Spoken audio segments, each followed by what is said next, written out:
Video பார்க்கின்ற அனைத்து நண்பர்களுக்கும் வணக்கம். நீங்கள் பார்த்து கொண்டிருப்பது வெல்கம் டு அம்மன் ஆடியோ. நீங்கள் பார்க்குற அனைத்து நண்பர்களுக்கும் பார்த்தீங்கன்னா சப்ஸ்கிரைப் பண்ணுங்கள், கொஞ்சம் சப்போர்ட் பண்ணுங்கள்.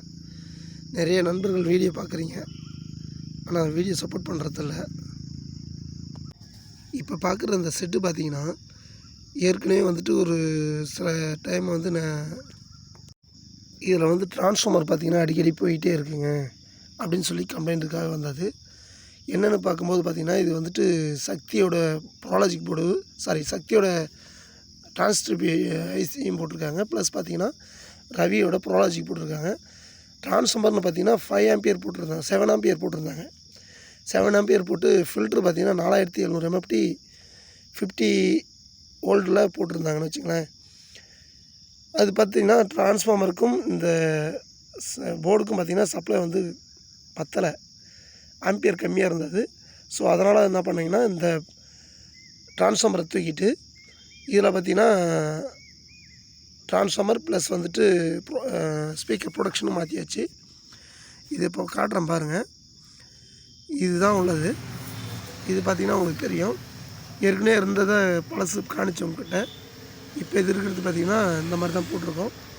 இதில் டிரான்ஸ்ஃபார்மர் பார்த்திங்கன்னா ஏற்கனவே இருந்தது 7 ஆம்பியரில் போட்டு வச்சுருந்தாங்க. லோடு இதுக்கு தகுந்த லோடு பத்தலை. ரெண்டாவது எங்கள் ஏரியாவில் டிம் சப்ளையும் அதிகமாக இருக்குது. ஸோ அப்படின்னும்போது அவங்க சவுண்ட் அதிகமாக வச்சு கேட்கும்போது கண்டிப்பாக டிரான்ஸ்ஃபார்மர் போக தான் செய்யும். அதே மாதிரி பார்த்திங்கன்னா அதில் 4700 MFT போட்டு வச்சுருந்தாங்க. 2 ஃபில்டர் தான் போட்டிருந்தாங்க. அடிஷ்னலாக அவங்கக்கிட்ட பழைய செட் இருந்தது, அதில் இருந்த 4700 MFT ஃபில்ட்டரும் அடிஷ்னலாக அதில் போட்டுட்டேன். ஃப்ரண்ட் வியூ பாருங்கள். இதில் வேறு எந்த இதுவும் சேஞ்சஸ் பண்ணலை, சில ஆல்ட்ரேஷன் பண்ணியிருக்கேன், அவ்வளோதான். பேக் வியூ இது. பேக் வியூவில் 6 சேனல் தான் கொடுத்துருக்காங்க, ஸ்பீக்கர் சேனலு. ஆனால் எல்லாத்துக்குமே பார்த்திங்கன்னா 2 மாஸ்ஃபிட் வச்சு அவங்க மொத்தம் 6 சேனல் எடுத்திருக்காங்க. இது பழைய ஸ்பீக்கர் ப்ரொடக்ஷனு. இது என்ன ரீசன்னா டிம் சப்ளை நம்ம ஏரியாவில் வருது, ரெண்டாவது டிரான்ஸ்ஃபார்மரும் சரியில்லை, அதனால் நம்ம தூக்கிட்டோம். இப்போ போட்டிருக்குது பார்த்திங்கன்னா மேக்ஸிமில் ஸ்பீக்கர் ப்ரொடக்ஷன் புதுசாக போட்டிருக்கோம். இதுதான் அதில் இருந்த டிரான்ஸ்ஃபார்மரு. ஸோ டிரான்ஸ்ஃபார்மரை குறை சொல்கிறதுக்கு இல்லை, போடுற மெக்கானிக்கும் சரி அல்லது போடுற கெப்பாசிட்டியும் பார்த்து கால்குலேஷன் பண்ணி போட்டோம்னா பிரச்சனை வராது. நம்ம ஏரியா எப்படியோ அதுக்கேற்ற மாதிரி நம்ம போடணும். இதுதான் உள்ள ரீசன். அதுக்கப்புறம் பார்த்திங்கன்னா இந்த ரவி போர்டு பார்த்திங்கன்னா நல்ல பர்ஃபார்மன்ஸ் பக்காவாக இருக்குது. செட்டு ஆன் பண்ணி காட்டுறேன் பாருங்கள்.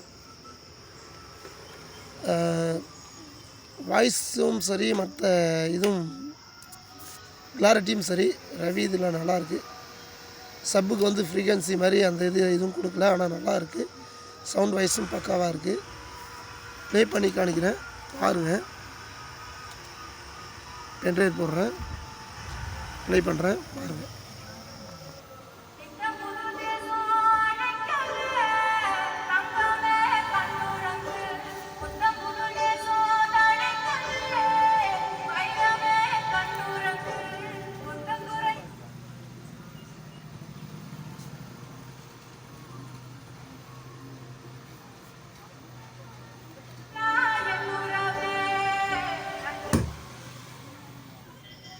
இப்போ செட்டை ஆஃப் பண்ணிட்டேன், ஆன் பண்ணுறேன் பாருங்கள். ஸ்பீக்கர் ப்ரொடக்ஷன் கரெக்டாக வேலை செய்யுது, பக்காவாக இருக்குது, எந்த ஒரு தொல்லையும் இல்லை. அதே மாதிரி இதில் உள்ள பிரச்சனைகளையும் நிறையா இருந்தது, நான் சரி பண்ணிட்டேன். எங்கள் வீடியோவை சப்போர்ட் பண்ணுங்கள். நிறைய வீடியோ போட முடியல, வச்சுக்காதீங்க ஃப்ரெண்டு. என்னால் வீடியோ அதிகம் பெருசாக போட முடியல, கொஞ்சம் வேலையின் காரணமாக நான் ஷார்ட்டாகவே முடிச்சிட்டேன். ரெண்டாவது என்னென்னு கேட்டிங்கன்னா, வீடியோ பார்க்குற அனைத்து நண்பர்களுக்கும் எனது மனமார்ந்த நன்றி. நிறைய நண்பர்கள் வீடியோ பார்த்துருக்கீங்க, நிறைய நண்பர்கள் எனக்கு ஆதரவும் கொடுத்துருக்கீங்க. மேலும் உங்களோட ஆதரவை நான் எதிர்பார்க்குறேன். நன்றி.